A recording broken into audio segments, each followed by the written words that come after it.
Assalamualaikum warahmatullahi wabarakatuh. Di sini saya akan mempresentasikan teori-teori yang ada di teknik tegangan tinggi. Nah, topik yang akan dibahas di sini itu ada isolasi, kekuatan dielektrik dan mekanisme tembus udara, konduktansi, rugi dielektrik, peluahan parsial, resistansi isolasi dan kekuatan gerak dielektrik, rangkaian pembangkit AC, konstruksi isolasi trafo uji fisika, kaskade, trafo Tesla, dan trafo resonansi. Uh, Sistem isolasi dalam teknik tegangan tinggi adalah komponen atau susunan komponen yang berfungsi untuk memisahkan bagian-bagian yang bertegangan listrik satu sama lain dari bagian yang tidak bertegangan seperti ground atau bodi peralatan. Tujuan utama dari sistem isolasi adalah untuk mencegah terjadinya aliran arus yang tidak diinginkan, seperti arus bocor, dan untuk menahan tegangan operasi serta tegangan lebih, yang mungkin menjadi proses tegangan listrik tanpa mengalami gagalan atau kerusakan. Karakteristik dari sistem isolasi. Itu pertama ada kekuatan elektrik, resistivitas, tahanan termal, stabilitas kimia, dan mekanik. Bahan isolasi itu dapat berupa cair, gas, dan padat. Selanjutnya ada kekuatan dielektrik dan mekanisme tembus udara. Kekuatan dielektrik adalah medan listrik maksimum yang dapat ditahan isolasi bahan isolasi sebelum terjadinya tembus listrik. Untuk isolasi udara, mekanisme tembusnya dijelaskan dalam dua teori. Mekanisme tembus udara. Pada tegangan tinggi, udara yang normal bersifat isotop dapat menjadi konduktör. Proses ini dimulai dari ionisasi molekul udara yang kemudian berkembang menjadi pelepasan muatan listrik, terlihat seperti percikan api atau busur api. Nah, dua teori tadi itu, pertama ada teori pelepasan pulsar, yaitu teori ini menjelaskan mekanisme pada gas dengan tegangan rendah hingga sedang, di mana medan listrik relatif seragam, prosesnya terjadi melalui mekanisme longsoran elektron. Proses terjadinya itu yang pertama ada ion primat. Beberapa elektron bebas awalnya misalnya dari radiasi kosmik dipercepat oleh medan listrik dan mendapatkan energi kinetik yang cukup. Kedua, tumbukan ionisasi. Elektron ini kemudian menumpuk molekul gas dan menghasilkan pasangan ion elektron baru. Proses ini disebut dengan ionisasi tumbuh. Selanjutnya itu longsoran elektron. Elektron-elektron baru ini juga dipercepat dan menyebabkan ionisasi lebih lanjut, menciptakan seperti longsoran elektron yang bergerak menuju anoda. Keempat, ada proses sekunder. Agar pelepasan dapat lanjut dan menjadi tembus lingkungan proses elektron baru. Kondisi tembus terjadi ketika proses sekunder cukup untuk mempertahankan pelepasan tanpa adanya sumber ionisasi eksternal. Ini adalah gambar mekanisme tembus listrik pada teori Thomson. Nah, selanjutnya itu ada teori yang kedua, yaitu teori Steinbach. Teori ini berlaku pada tembus gas bertegangan tinggi atau celah yang panjang dengan medan listrik tegak sabar. Teori Steinbach telah terjemahan dari teori Thomson. Teori ini dapat dijelaskan dengan bantuan seperti gambar sampai ini. Ini tuh bungkus awal yang satu ini. Ini elektron bebas akan ionisasi molekul hingga terbentuklah satu gugus muatan. Gugus muatan ini mengubah distribusi kuat medan elektrik pada sel elektroda. Kuat medan elektrik antara kumpulan ion positif dengan katoda makin besar. Akibatnya, elektron bebas masuk ionisasi proton yang berada sekitar kumpulan ion positif mengalami gaya yang arahnya menuju kumpulan ion positif tersebut. Dalam perjalanannya, elektron bebas ini mengionisasi molekul netra yang hasilnya menyebabkan ionisasi berantai sehingga terbentuk lagi gugus muatan baru yang elektronnya mengalami gaya yang arahnya menuju kumpulan ion positif. Yang bagian kedua ini. Nah, yang ketiga, ketika elektron gugus muatan baru menemui kumpulan ion positif, jumlah elektron ion positif pada gugus muatan awal semakin bertambah, sehingga kuat medan elektrik di sekitar kumpulan ion positif semakin besar. Elektron bebas yang ada di sekitar kumpulan positif bergerak menuju kumpulan ion positif dan ionisasi bantuan yang dilakukannya menimbulkan gugus muatan. Gugus muatan baru keduanya akan menambah jumlah elektron ion positif pada gugus muatan awal. Demikian seterusnya timbul gugus muatan baru yang lain hingga terbentuklah stremper yang menghubungkan anoda dan katoda. Akibatnya, melalui stremper terjadi perpindahan sejumlah besar elektron dari katoda ke anoda atau terjadi aliran arus listrik dari anoda ke katoda atau terjadi tembus listrik. Selanjutnya itu konduktansi. Konduktansi adalah ukuran kemampuan suatu bahan untuk menghantarkan arus listrik. Ini adalah kebalikan dari resistansi, di mana G sama dengan 1/R. Dalam konteks bahan isolasi, konduktansi idealnya bernilai nol. Namun, pada kenyataannya tidak ada isolator yang sempurna. Selalu ada sebagian kecil arus yang dapat melaluinya yang disebut dengan arus bocor. Konduktansi pada bahan dielektrik disebabkan oleh pergerakan ion bebas dan elektron di dalam bahan berubah pengaruh medan listrik. Konduktansi ini meningkat dengan kenaikan dan kelembapan. Selanjutnya tuh ada rugi dielektrik. Ketika sebuah bahan isolasi ditempatkan dalam medan listrik arus bolak-balik, terjadilah kerugian energi yang disebut dengan rugi dieletrik.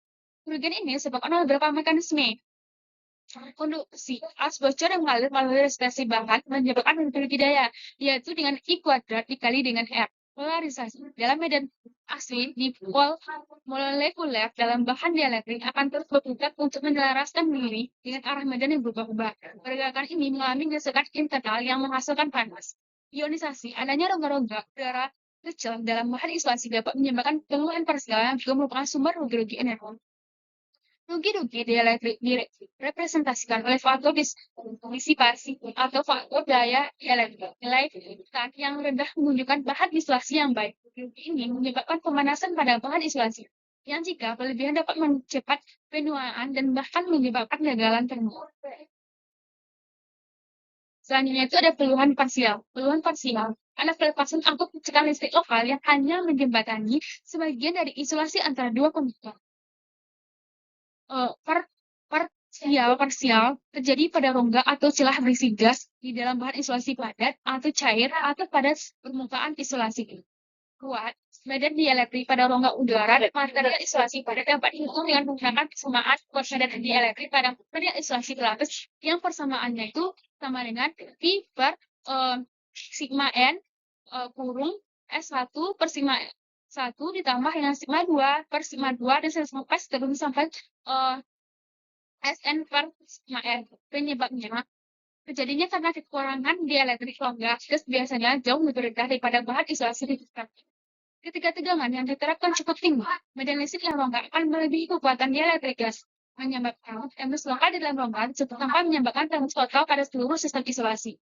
Dampaknya yaitu fenomena lokal keberadaannya sangat merusak dalam jangka panjang. Energi ini pelepasan ini dapat mengikis bahan isolasi secara perlahan, menyebabkan reaksi kimia menghasilkan produk sampingan korosif, menghasilkan panas yang mempercepat degradasi kental, menyebabkan pertumbuhan fondasi yaitu jalur karbon konduktif. Oleh karena itu pengukuran parsial ini adalah alat diagnostik yang sangat penting untuk menilai kondisi sistem isolasi. Selanjutnya ada resistansi isolasi dan kekuatan gerak dielektrik. Resistansi isolasi adalah nilai tekanan dari suatu bahan isolasi terhadap aliran arus bocor yang dihitung dalam gigaohm atau gigaohm. Nama alatnya itu megaohmmeter. Pengukuran resistansi isolasi adalah salah satu pengujian dasar untuk memeriksa kondisi isolasi peralatan listrik. Nilai resistansinya rendah dapat mengindikasikan adanya kontaminasi seperti kelembapan, kotoran, atau kerusakan pada isolasi. Kekuatan gerak dielektrik adalah kemampuan permukaan bahan isolasi untuk menahan pembentukan jejak konduktif ketika terkontaminasi oleh kelembapan dan kotoran. Ketika permukaan isolator terkontaminasi, arus itu dapat mengalir. Panas dari arus ini dapat mengeringkan dan mengharmonisasi kontaminan serta permukaan isolator itu sendiri. Sehingga jalur konduktif permanen yang disebut dengan bahan isolasi yang baik harus memiliki kekuatan gerak yang tinggi. Selanjutnya ada rangkaian pembangkit AC. Untuk pengujian kelainan tegangan tinggi diperlukan sumber tegangan tinggi AC yang dapat diatur. Rangkaian pembangkit AC yang paling umum digunakan adalah transformator uji. Komponen utama rangkaian itu ada regulator tegangan, biasanya berupa autotransformer variabel atau regulator induksi untuk mengatur tegangan input ke transformator uji secara halus dari 0 hingga nilai maksimum. Selanjutnya itu ada transformator peninggi tegangan atau step-up transformer. Ini adalah transformator uji itu sendiri yang dirancang khusus untuk menghasilkan tegangan sangat tinggi pada arus yang relatif rendah. Selanjutnya itu peralatan pengukuran. Termasuk ada voltmeter pada sisi primer, kalibrasi untuk membaca tegangan output, dan pembangkit tegangan atau transformator potensial pada sisi pengukuran tegangan tinggi yang akurat. Selanjutnya ada peralatan proteksi, termasuk pemutus sirkuit dan tahanan pembatas arus untuk melindungi rangkaian dan arus yang berlebihan saat sejak tembus pada objek diuji. Ini ada rangkaian pembangkit AC. Selanjutnya ada konstruksi dan isolasi trafo uji. Transformator uji memiliki beberapa perbedaan konstruksi dibandingkan dengan transformator dari biasa. Itu pertama ada rasio Brayton-nya. Rasio Brayton primer terhadap sekunder yang sangat besar untuk menghasilkan tegangan tinggi. Ada isolasi khusus. Isolasi menjadi perhatian utama. Berikan tegangan tinggi dan isolasi secara cermat dari berikan tegangan rendah, intribusi, dan tangki. Biasanya, trafo uji direndam dalam minyak isolasi yang berkualitas tinggi. Selanjutnya ada penempatan Brayton. Bahkan, tegangan tinggi seringkali ditempatkan lebih jauh dari inti besi untuk mengurangi stres medan listrik. Bahkan dibuat berlapis-lapis dengan gradasi isolasi untuk mendistribusikan tegangan secara merata. Selanjutnya ada arus rendah, dirancang untuk arus keluaran yang rendah, biasanya dalam order miliampere hingga berapa ampere, karena hanya digunakan untuk pengujian, bukan untuk menyalurkan daya besar. Selanjutnya itu ada busing tegangan tinggi. Terminal saluran tegangan tinggi dikeluarkan melalui busing yang besar dan dirancang khusus untuk mencegah terjadinya crossover ke tangki yang ditanamkan. Nih, dilihat dari jenis isolasi yang digunakan, konstruksi trafo uji terdiri atas dua jenis, yaitu trafo uji damar dan konstruksi trafo uji isolator isolasi minyak. Trafo uji damar padat ini digunakan untuk membangkitkan tegangan sampai 100 kV. Trafo uji susunan kaskade untuk menghasilkan tegangan AC yang sangat tinggi, yaitu di atas 300 hingga 500 kV menggunakan satu transformator uji menjadi tidak praktis dan tidak ekonomis karena masalah isolasi dan ukurannya yang sangat besar. Solusinya dengan menghubungkan beberapa transformator uji secara kaskade. Prinsip kerjanya yaitu beberapa transformator uji yang identik dihubungkan secara seri pada sisi tegangan tingginya. Kedua, unit pertama paling bawah dihubungkan ke sumber tegangan rendah dan tangkinya ditanamkan. Output tegangan tingginya menyuplai objek uji dan juga memberi daya pada belitan perimanan unit kedua. Selanjutnya, tangki unit kedua diisolasi dari tanah dan dihubungkan ke terminal tegangan tinggi unit. Dengan demikian, potensial tangki unit kedua adalah di mana tegangan output. Selanjutnya ada output tegangan tinggi dari unit kedua akan memiliki potensial 2 V terhadap tanah. Selanjutnya proses ini dapat dilanjutkan untuk unit ketiga, keempat, dan seterusnya sehingga tegangan total yang dihasilkan adalah NV di mana N adalah jumlah unit. Selanjutnya trafo uji susunan kaskade. Gambar di samping menunjukkan kaskade transformer di mana trafo pertama tanah bersama dengan tangkinya. Trafo kedua disimpan pada isolator dan dipertahankan pada V2. Tegangan output dari unit pertama di atas tanah, dan tegangan tinggi dari unit ini terhubung ke tangki unit kedua. Belitan tegangan rendah dari unit ini disuplai dari belitan eksitasi dari trafo pertama yang diseri dengan belitan tegangan tinggi trafo pertama pada akhir tegangan tingginya. Rating dari belitan eksitasi hampir tidak identik dengan sisi primal atau belitan tegangan rendah. Selanjutnya ada trafo resonansi. Rangkaian ini memanfaatkan fenomena resonansi seri untuk menghasilkan tegangan tinggi. Rangkaian ini terdiri dari sumber tegangan AC, reaktor atau induktor yang dapat diatur, dan transformator uji yang memiliki kapasitansi internal yang signifikan atau dihubungkan dengan kapasitor beban. Selanjutnya ada trafo resonansi. Prinsipnya yaitu frekuensi superatur dengan reaktasi dan diatur sedemikian rupa sehingga reaktasi induktif dari rangkaian sama dengan reaktasi kapasitif dari beban. Resonansi, pada kondisi resonansi, impedasi total rangkaian menjadi minimum, sehingga arus yang mengalir menjadi maksimum. Arus besar ini kemudian mengalir melalui reaktasi kapasitif, beban yang menghasilkan tegangan sangat tinggi di atasnya. Keuntungannya dapat menghasilkan tegangan tinggi dengan sumber daya relatif kecil dan menghasilkan gelombang dengan output yang hampir sinusoidal. Selanjutnya, dari rangkaian yang saya buat dengan menggunakan software ATP, yaitu pertama ada single phase half wave rectifier circuit with smelting capacitor, yaitu ini kita menggunakan dioda. Dioda komponen utama penyearah. Dioda hanya mengizinkan arus mengalir ke satu arah dari anoda ke kathode ketika tegangan masukan positif memulihkan arus saat tegangan masukan negatif. Kapasitor perata, komponen yang tumbuh secara paralel dengan beban. Tugas utamanya adalah menyimpan energi selama puncak gelombang masukan dan mendapatkan energi secara perlahan ke beban. Pada sistem beban, komponen yang mempresentasikan beban yang disuplai oleh rangkaian penyearah. Nah, ini ada sinyalnya, ada sinyal berwarna merah dan ada sinyal berwarna hijau. Nah, yang berwarna merah ini sinyal sebelum adanya dioda, tanpa adanya kapasitor perantara, yaitu masih berbentuk sinusoidal, belum disearahkan. Selanjutnya itu ada sinyal berwarna hijau. Ini sudah dengan kapasitor perata, yang dimana sini itu ada siklus positif dan siklus negatif. Yang pada siklus negatif inilah yang menyebabkan sinyal warna hijau ini naik turun. Nah, selanjutnya itu rangkaian single phase full wave rectifier circuit with smelting capacitor. Yaitu pada rangkaian ini bekerja menggunakan dua sumber AC, yaitu mempresentasikan lilitan sekunder trafo CT yang berwarna fasa dan dua dioda penyearah.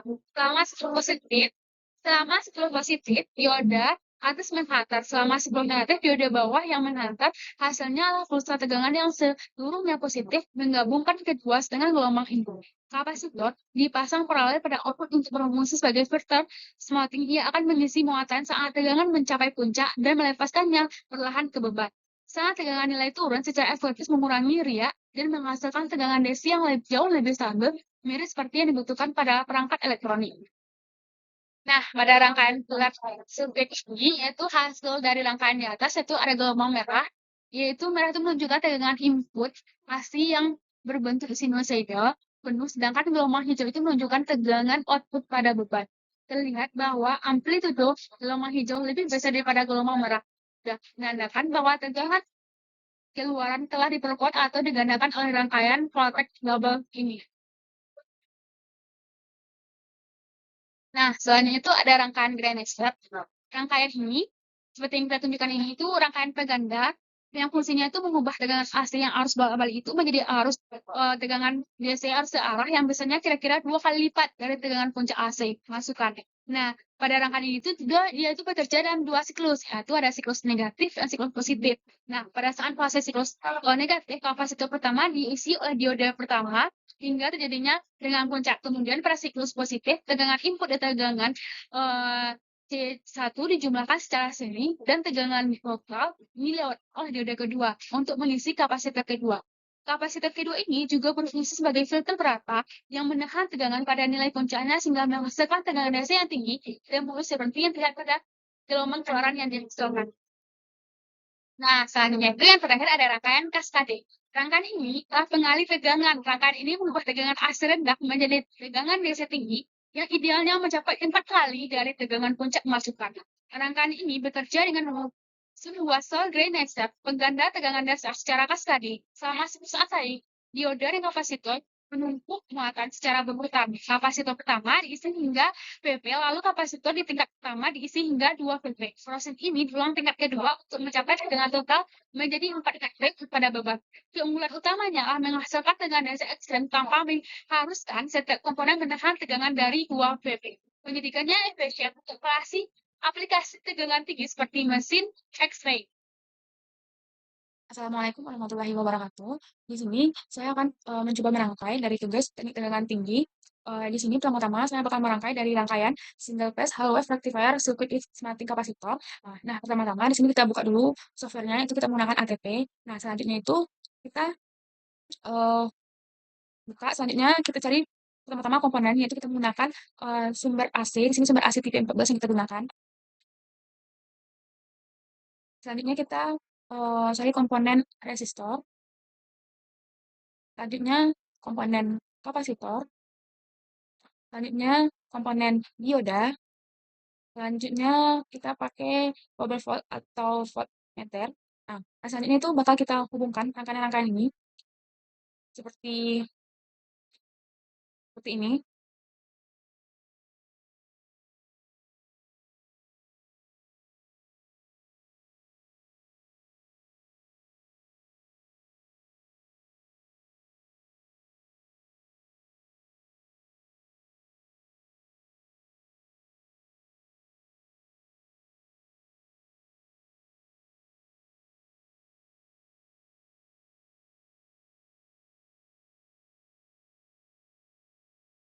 Selanjutnya kita hubungkan dengan resistor.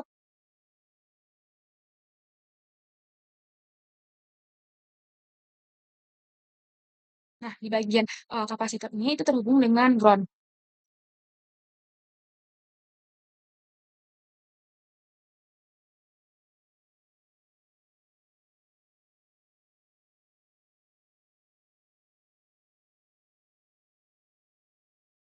Dan kita tambahkan voltmeter itu di bagian sumber dan di bagian beban.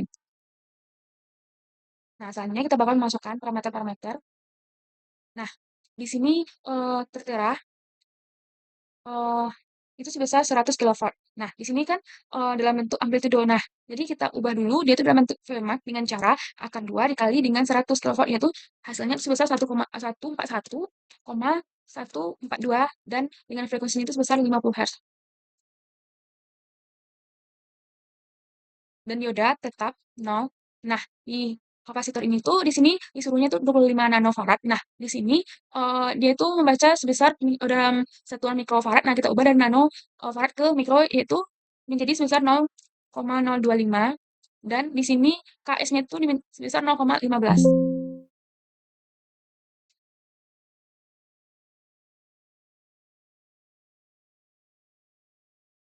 Dan untuk resistornya ini sebesar 10 megaohm. Di sini sebesar satuannya itu dalam bentuk ohm. Kita ubah menjadi 10 juta atau bisa jadi kira-kira 10E6. Nah, untuk voltmeter ini tetap satu fasa. Nah, coba kita setting terlebih dahulu waktunya itu sebesar 0,1. Kita runkan.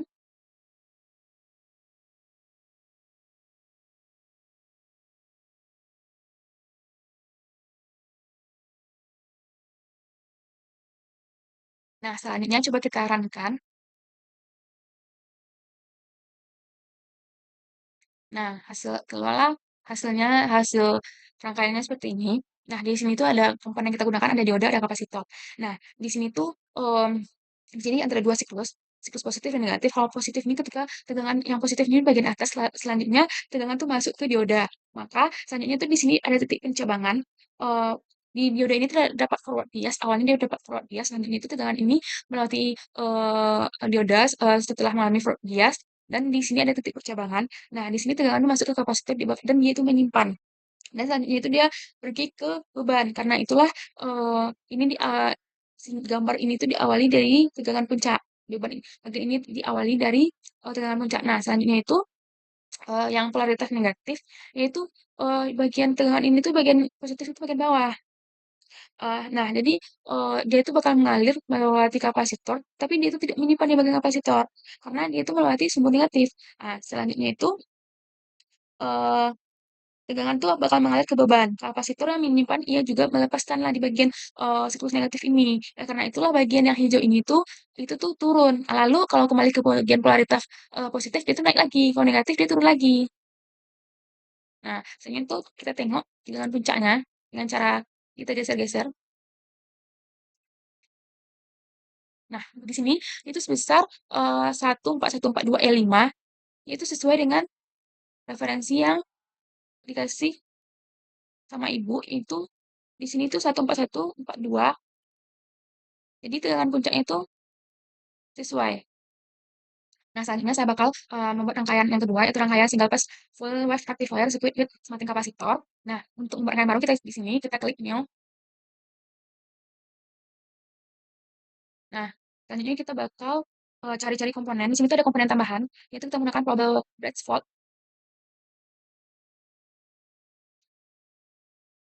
Nah, kan tadi kita udah merangkai rangkaian pertama. Nah, komponen itu masih tersisa di sini. Nah, jadi mempermudah kita pakai komponen yang sudah di sini. Dan ada tambahan juga komponen baru, yaitu dia itu menggunakan sumber tegangan untuk tanpa adanya ground.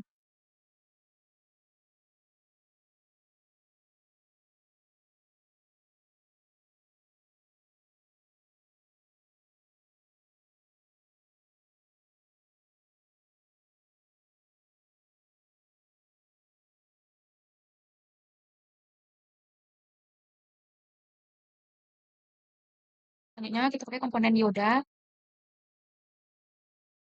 Selanjutnya ada kapasitor,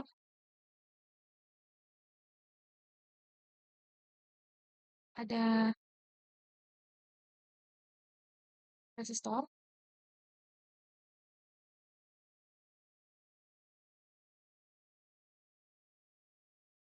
Nah, selanjutnya kita coba hubungkan komponen-komponen ini.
Nah, selanjutnya kita hubungkan dengan komponen dioda.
Nah, di sini kita tambahkan juga voltmeter di bagian beban.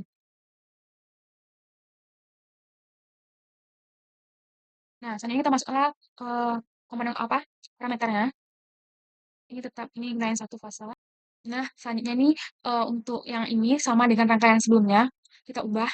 Nah, jadi kita ubah ke format dengan angka 2 dikali 100 kilowatt itu sebesar 141,421.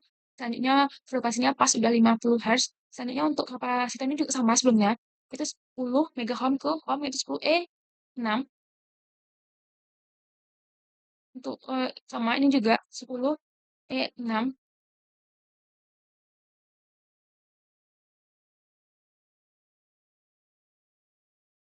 Ini sama juga 141421. Ini satu fasa. Ini diodanya tetap 0. Ini juga tetap 0. Nah, untuk kapasitornya juga sama dengan sebelumnya itu 20 yaitu sebesar 25 nanofarad kita ubah ke mikrofarad yaitu 0,025 dengan KS-nya 0,15 dan untuk resistornya juga sama dengan sebelumnya 10E6. Ini kita ubah ke satu fasa. Nah, selanjutnya kita runkan. Kita setting terlebih dahulu 0,01. Selanjutnya kita runkan, kita save dulu, kita save B. Nah, inilah setelah kita runkan tadi. Nah, inilah gambarnya. Kita samakan dengan ini. Yang bagian A ini, yang bagian B. Bagian single pass full wave rectifier.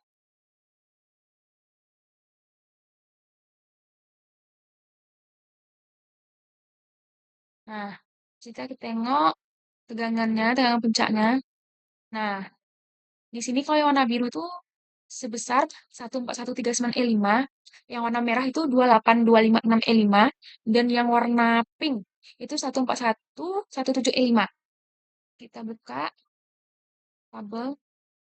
Nah, ini.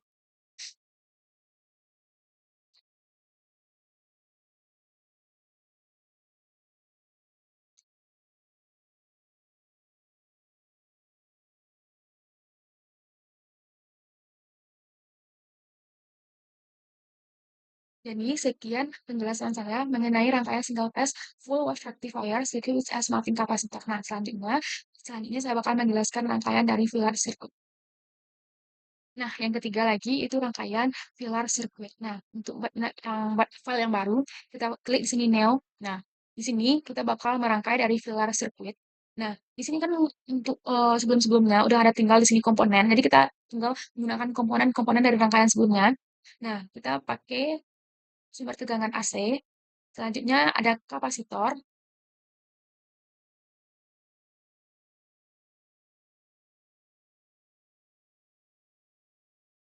Selanjutnya itu kita gunain dioda.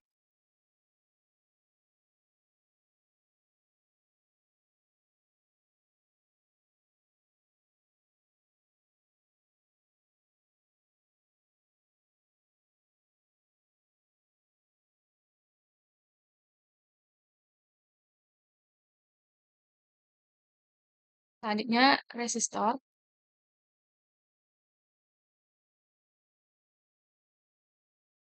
Selanjutnya voltmeter. Kita pakai di sumber tegangan dan di bagian beban.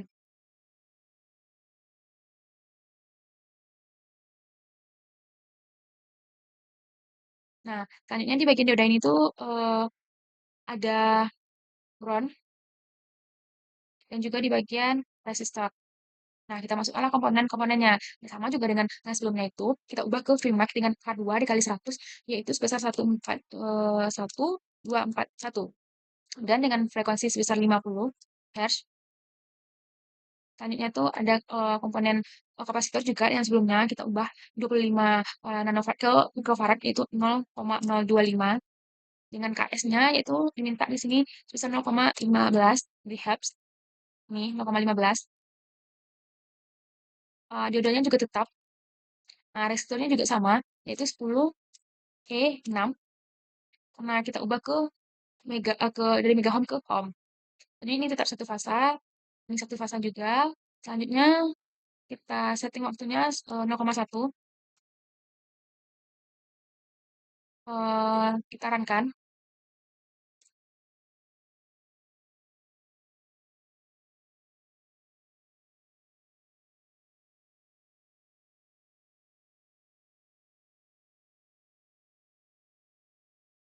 Nah, keluarlah di sini sama dengan,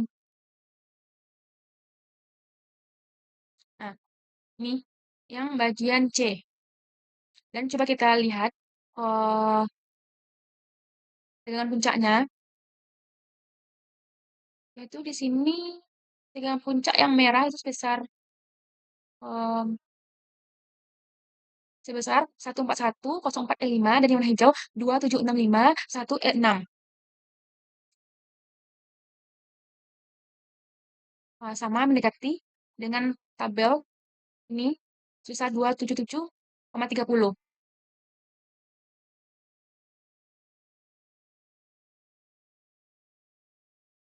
Nah, coba kita lihat lagi. Nah, dari rangkaian filler ini, dia itu berfungsi sebagai pengganda tegangan, di mana pada rangkaian yang kita buat ini, dia itu dapat menggandakan tegangan. Dia itu dapat menggandakan tegangan yang dari dua kali dari tegangan sumbernya. Jadi, dapat kita lihat dari grafik ini, dari gambar sinyal ini, pada saat negatif tegangan pada resistor itu naik dua kali lipat dari tegangan sumber. Jadi keluarannya tuh lebih besar dari tegangan sumber. Nah, kita masuk ke rangkaian keempat yaitu Grenasher, yaitu kita buat dengan file baru, yaitu di sini kita klik new. Nah, di sini kan juga dari mesti tertinggal komponen-komponen dari rangkaian sebelumnya. Nah, kita gunain pertama kita ambil sumber tegangan AC. Selanjutnya itu ada kapasitor. Selanjutnya itu ada dioda, ada kapasitor lagi, dan resistor. Nah, selanjutnya kita hubungkan sumber tegangan dengan kapasitor.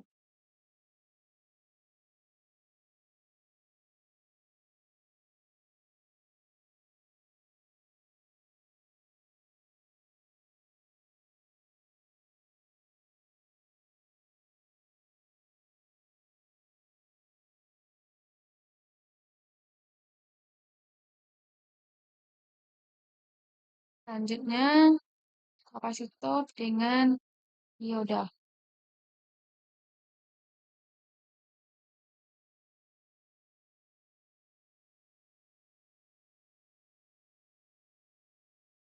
Selanjutnya dengan dioda lagi.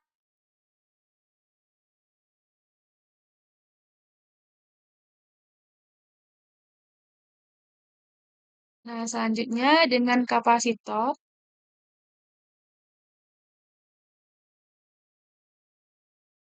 Selanjutnya dengan resistor.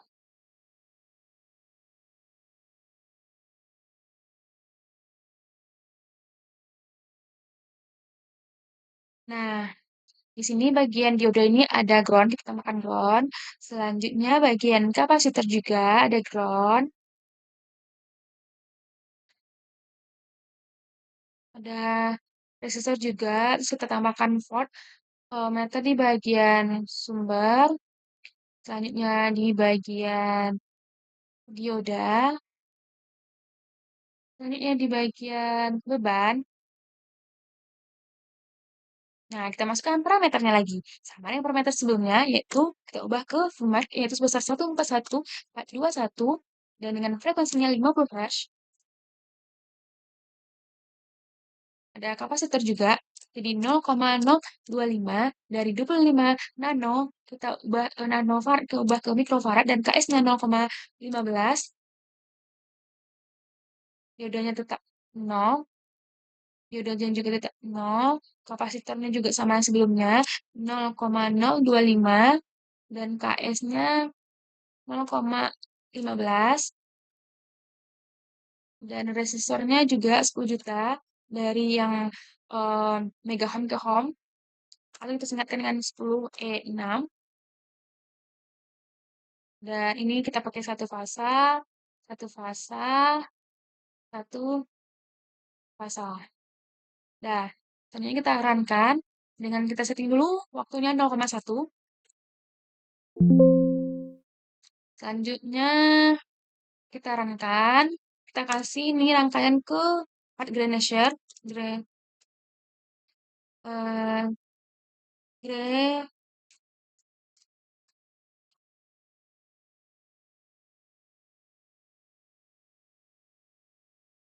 selanjutnya kita runkan. Nah,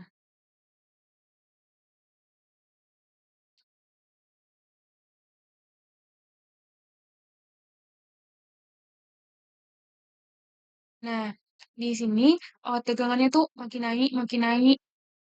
Coba tegangan puncaknya. Nah, bagian puncaknya ini kita tengok. Eh, yang warna merah itu sebesar 141,425 karena dia tuh sumber tegangan yang kita masukkan tadi. Selanjutnya warna hijau ini yaitu 20555/E5, dan warna biru sama 2055E5. Nah, selanjutnya eh kalau seandainya ya kita pengen ini bagian mana gitu kan. Kita bisa pencet ini. Nah, kita tahu ini bagian ini yang bagian 5, ini dua yang 6, ini udah beda nih. Ini yang bagian 1. Nah, kita ulangi lagi. Nah, coba kita runkan. Nah, di sini ini kan bagian 1 tadi, ini yang bagian 5, ini bagian 6.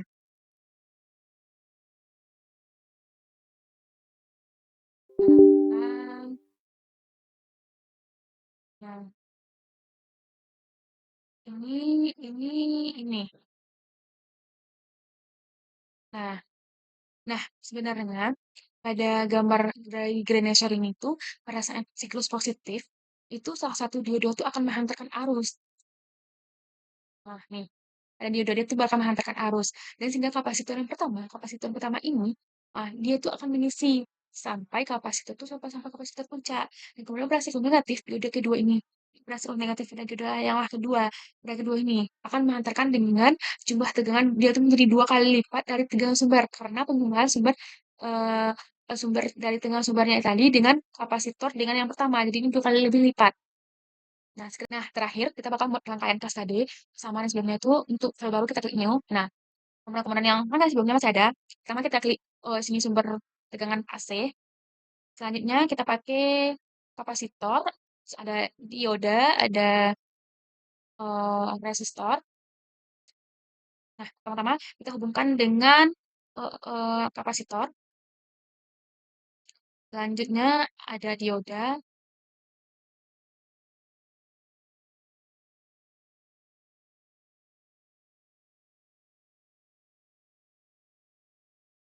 Selanjutnya ada kapasitor lagi.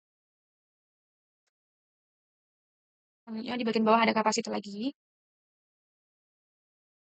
Selanjutnya ada dioda.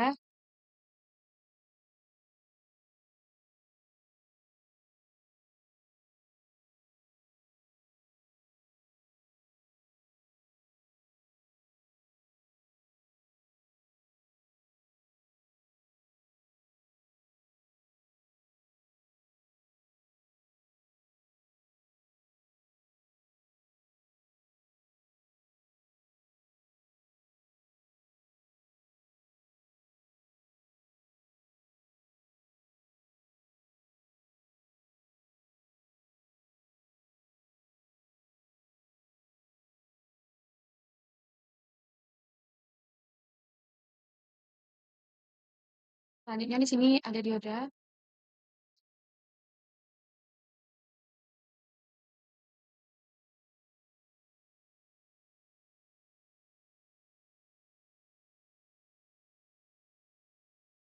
Rangkaiannya agak rusak.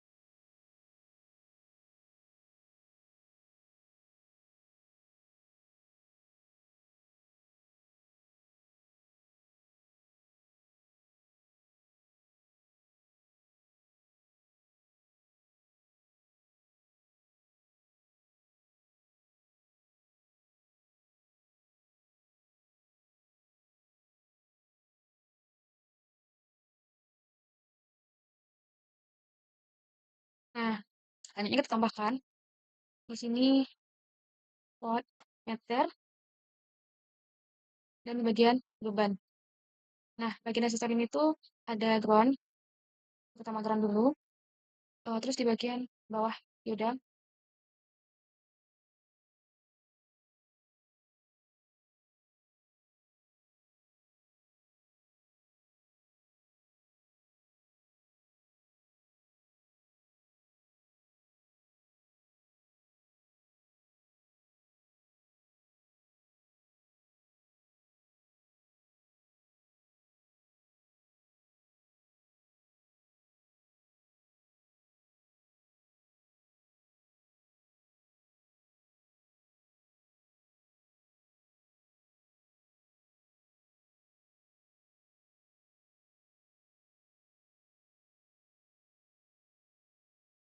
Kemudian kita isi ini sama yang sebelumnya, itu 10 kilowatt kita ubah ke amplitudo, itu Vmax-nya itu akar 2 dikali 100, jadi sebesar 141,421, dan dengan frekuensi 50 Hz.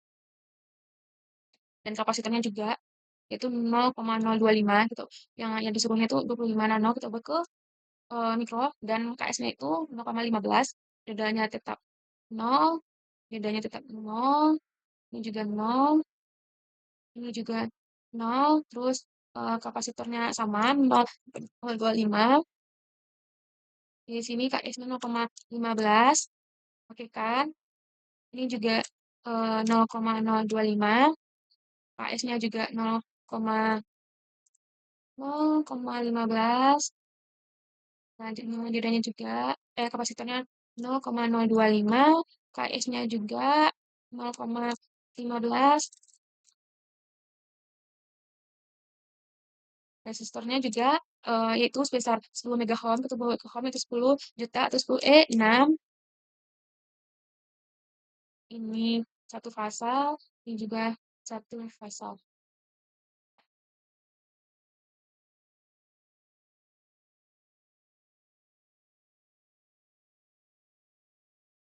Ada kesalahan, kita hapus sebentar.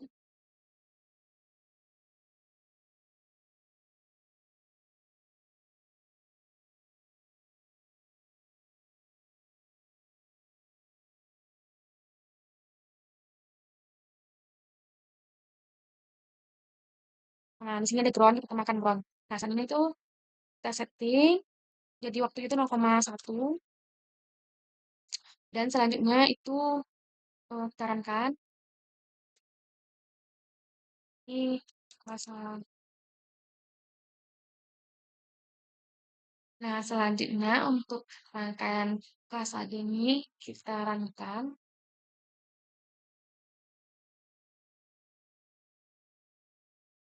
Nah, selanjutnya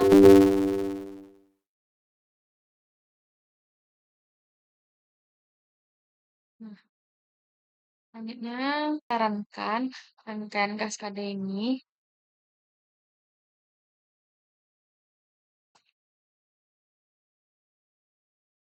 Maka terlihatlah di sini tegangan yang dasarnya itu lebih besar, lebih 4 kali lebih besar dari dari sumber tegangan awalnya. Karena di 4 kali tegangan puncak masukannya, karena dia tuh terjadinya adanya 2 kali rangkaian Ganesher.